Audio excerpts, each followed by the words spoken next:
Hello bachcho, let's see this question. This question says focal length of two lenses are 10 centimeter and minus 20 centimeter. Dispersive power of the emitter is 0.03 and omega. To form a chromatic combination of these, what is the value of omega and what is the resulting focal length of the combination? तो देखिए आपके पास यहाँ पर जो बात करते हैं ray optics की दे रखा और उसके अंदर भी कौन सा अक्रोमेटिक एब्रीवेशन, ये क्या होता है पहले तो की कॉन्सेप्ट लिखे पहले कि आपका की कॉन्सेप्ट क्या होगा। तो आपका की कॉन्सेप्ट है अक्रोमेटिक कॉम्बिनेशन। तो अक्रोमेटिक कॉम्बिनेशन क्या होता है कि जैसे मान लीजिए कोई भी लेंस है आपके पास और इससे पैरेलल लाइट यानी कि वाइट लाइट इंसिडेंट हो रही है, तो आपका जो रिफ्लेक्टिव इंडेक्स है एन वो आपके पास लेमडा के साथ वेरी करता है, यानी कि एन की वैल्यू आपके पास चेंज होगी किसके लिए, लेमडा के कोरस्पॉन्डिंग। तो आपके जो 7 कलर होते हैं विव और वाइट लाइट के अंदर, तो जिसका लेमडा ज़्यादा होगा उसका एन क्या होता है, कम होता है आपके पास।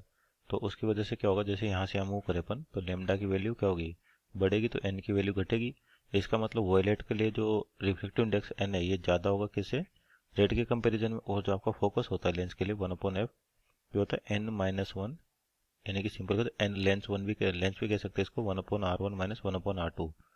तो जिसका आर क्या होगा, ज़्यादा हो एन ज़्यादा हो उसका फोकस कम होगा। जैसे यहाँ पर एन किसका ज़्यादा, वॉयलेट का, तो आपके पास क्या होता है वॉयलेट जो लाइट है वो अपने को यहाँ पर मिल जाती है और जो रेड होगी वो थोड़ी सी आगे जाएगी आपके पास, क्योंकि उसके लिए फोकस की वैल्यू ज़्यादा होगी, वॉयलेट के लिए कम होगी। तो वॉयलेट होगा रेड होगा, तो ये जो चेंज आ रहा है इस चेंज को अपन कहते हैं क्रोमेटिक एब्रीवेशन। तो इसको खत्म करना है तो अपन क्या करते हैं, एक एंड इसके ऊपर ऑपोजिट का लगा देते हैं। आप ये कन्वर्जिंग लेंस है तो एक डाइवर्जिंग लेंस का यूज़ कर लेते हैं, जिसकी वजह से क्या होता है आपके पास, मान जैसे डाइवर्जिंग लेंस ले लिया अपन ने एक और इस पर भी पैरेलल लाइट्स आ रही है इस तरीके से,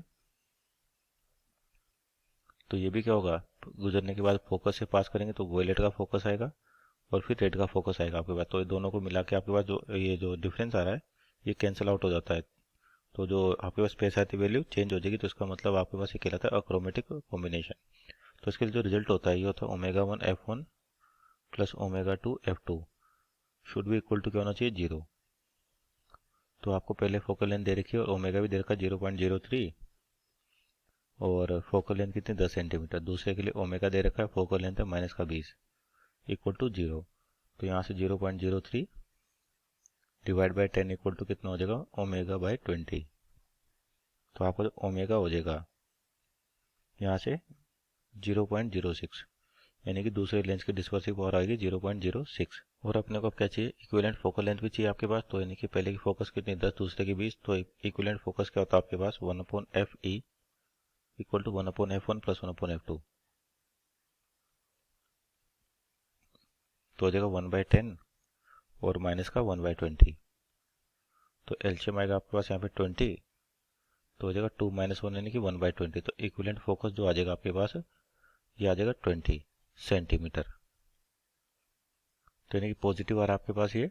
तो इक्विवेलेंट फोकस कितने पास ओमेगा कितना हो गया 0.06। So these are our final answer. Hope you understood well. Best of luck.